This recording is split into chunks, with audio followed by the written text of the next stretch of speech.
Ade Melawati Napitukulu, mahasiswa program Pascasarjana Institut Setiami Jakarta.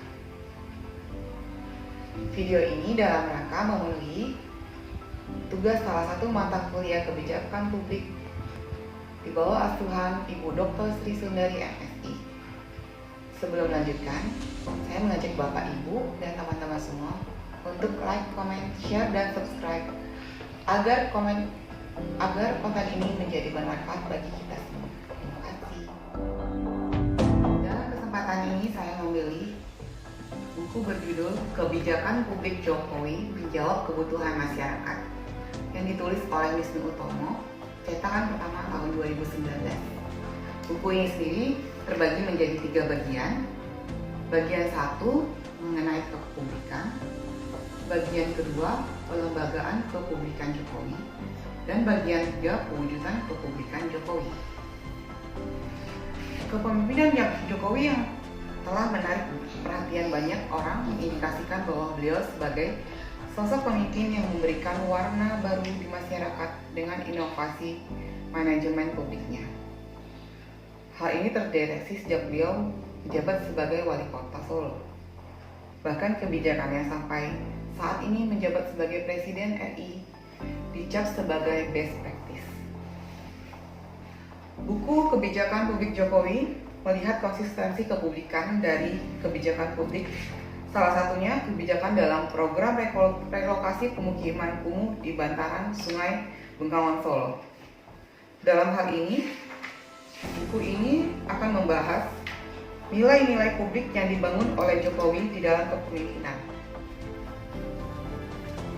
Terdapat 16 nilai publik yang dibangun oleh Bapak Jokowi dalam kepemimpinannya. Ke-16 nilai tersebut mencakup: yang pertama, bagaimana nilai tersebut dibentuk. Yang kedua, mengumpulkan legitimasi dan meyakinkan hal tersebut bernilai strategis.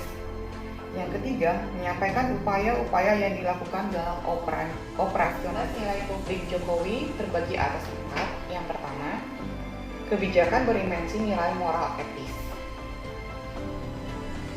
Kebijakan bernilai moral etis fokus pada permasalahan kesetaraan kesempatan, terutama kepada anggota publik yang mempunyai keterbatasan sosial, politik, dan ekonomi. Jika dikembalikan hubungannya dengan kebutuhan dasar manusia, dimensi moral etis dimaksudkan untuk menjadi kompensasi atas kondisi yang tidak adil atau tidak selalu mengakomodasi kondisi dan kebutuhan masyarakat yang berbeda-beda. Nilai publik yang diambil terbagi atas 4. Yang pertama, martabat. Yang kedua, keragaman. Yang ketiga, nilai integritas. Dan yang keempat, kerahasiaan. Salah satunya operasionalisasi nilai dari dimensi ini adalah penanganan relokasi oleh Bappenas, bukan oleh BPU. Pembentukan pokja atau kelompok kerja yang diisi berbagai perwakilan masyarakat, dan internalisasi 5 mantap, serta pemimpin membina staf, melakukan reward dan punishment dan inspeksi. Dua kepemimpinan Jokowi Rudi sebagai wali kota Surakarta juga salah satu bentuk terjaganya nilai etika dan stabilitas di dalam pengambilan keputusan dengan membuka ruji gandrung untuk mitigasi konflik. Yang kedua, kebijakan Jokowi berdimensi nilai politik sosial. Dimensi nilai politik sosial berbicara tentang stabilitas politik yang jika ditarik dari pendekatan psikologis ekstern, maka akar kebutuhannya adalah pentingnya hubungan positif antar kelompok serta rasa keberanggotaan kepada masyarakat. Nilai publik dari dimensi politik sosial terbagi 4. Yang pertama, partisipasi warga. Yang kedua, tawar-menawar. Yang ketiga, nilai inovasi sosial. Dan keempat, kesetaraan kesempatan. Salah satu contohnya dalam operasionalisasi nilainya adalah Jokowi melakukan rembuk warga sebanyak 24 kali di dalam penyelesaian masalah relokasi bantaran Sungai Bengawan. Yang ketiga, kebijakan Jokowi berdimensi nilai utilitarian instrumental. Dimensi ini menyoroti apa yang disebut sebagai kinerja kelembagaan atau institutional performance. secara umum mengukur bagaimana sebuah lembaga menjalankan tugas pokok dan fungsinya.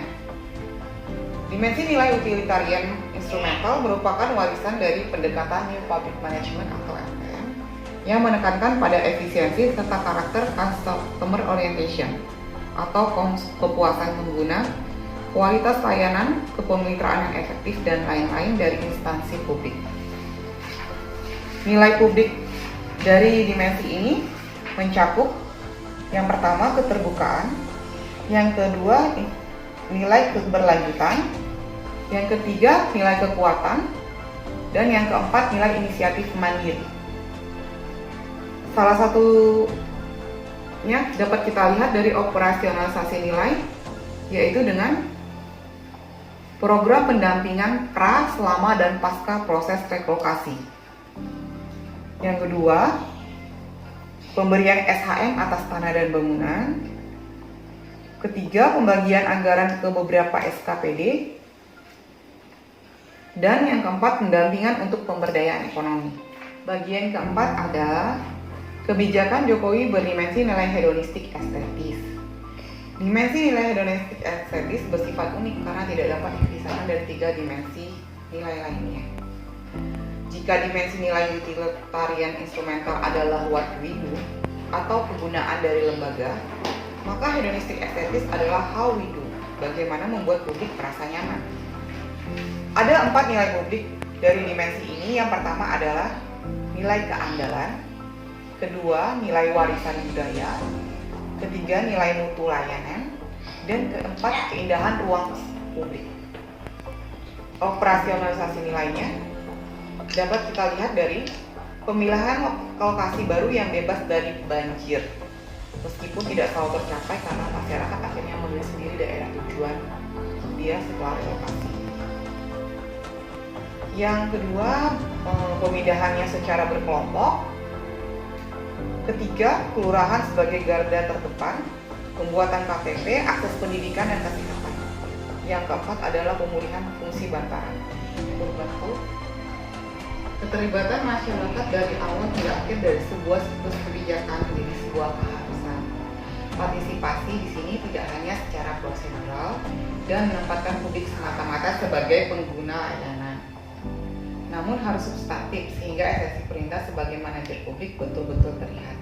Ini sangat penting mengingat tren pemerintahan yang berorientasi media seperti saat ini, di mana kepublikan diukur bukan dari keterlibatan masyarakat dan keselarasan antara kebijakan dengan kebutuhan publik, melainkan seberapa besar sebuah kebijakan menarik perhatian pers, atau dengan kata lain, media seolah-olah merepresentasi publik.